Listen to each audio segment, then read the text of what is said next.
भारतीय जनता पार्टीने पश्चिम बंगालसह 5 राज्यात विजय मिळवल्याच्या पार्श्वभूमीवर माधवनगरमध्ये भाजप कार्यकर्त्यांनी जल्लोष साजरा केला। यावेळी फटाक्यांची आतिषबाजी करण्यात आली तसेच एकमेकांना शुभेच्छा देत आनंद व्यक्त करण्यात आला।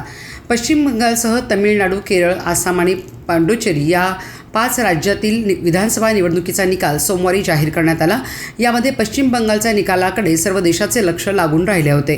15 वर्षापासून अभेद्य राहिलेला ममता बॅनर्जी यांचा बालेकिल्ला अखेर ढासळला असून 294 पैकी भाजपने 206 जागा जिंकल्या, तर भाजपने आसाम आणि पुडुचेरीत सत्ता कायम राखली। हा विजय मिळवल्याच्या पार्श्वभूमीवर माधवनगरमध्ये भाजप शहर प्रमुख मनजितभाऊ पाटील यांच्या नेतृत्वाखाली माधवनगर गांधी चौकात भाजप कार्यकर्त्यांनी जल्लोष साजरा केला।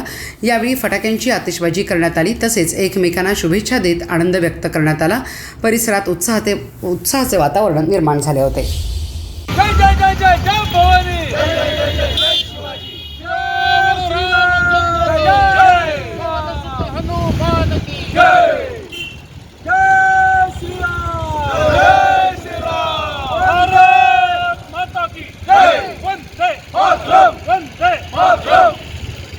नुकत्याच झालेल्या 5 राज्यातील निवडणुकांमध्ये बंगालवर सर्व देशाचं लक्ष केंद्रित झालं होतं। त्या निवडणुकीमध्ये या ममता बॅनर्जी यांचं अत्याचाराचं सरकार, अन्यायाचं सरकार उलटवून टाकण्यासाठी पूर्ण जनतेनं अतिशय उत्स्फूर्तपणे मतदान केलं आणि त्याचंच फलित म्हणून 92% मतदान हे रेकॉर्ड ब्रेक मतदान बंगालमधून झालं।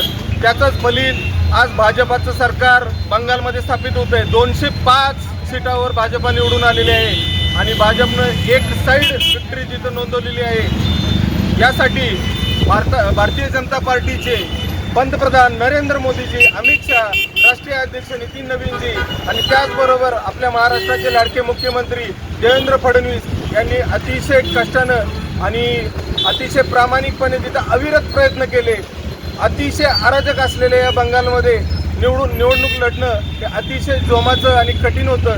तरी भारतीय जनता पार्टीच्या प्रत्येक कार्यकर्त्यानं बूथपासून ते राष्ट्रीय लेवलपर्यंत सर्वांनी कष्टाची परिश्रम घेतले आणि त्याचंच फलित आज भाजपा तिथं अतिशय मोठ्या प्रमाणात निवडून आलेला आहे। 205 जागेवर भाजप निवडून आलेला आहे। त्याचबरोबर आसाममध्ये हेमंत बिस्वा शर्मा यांनी पुन्हा आपला विजय नोंदवत एक हॅट्रिक नोंदवलेली आहे। पुडुचेरीमध्ये भाजपचं सरकार आलेलं आहे। या सर्व सरकारांना मी शुभेच्छा देतो, अभिनंदन करतो आणि अशीच विजयाची पताका पूर्ण देशभर गाजत राहो ही इच्छा व्यक्त करतो। धन्यवाद। भारत माता की जय। भारतीय जनता पार्टीचा विजय हो। भारतीय जनता पार्टीचा विजय हो। नरेंद्र भाई तुम आगे बढ़ो, हम तुम्हारे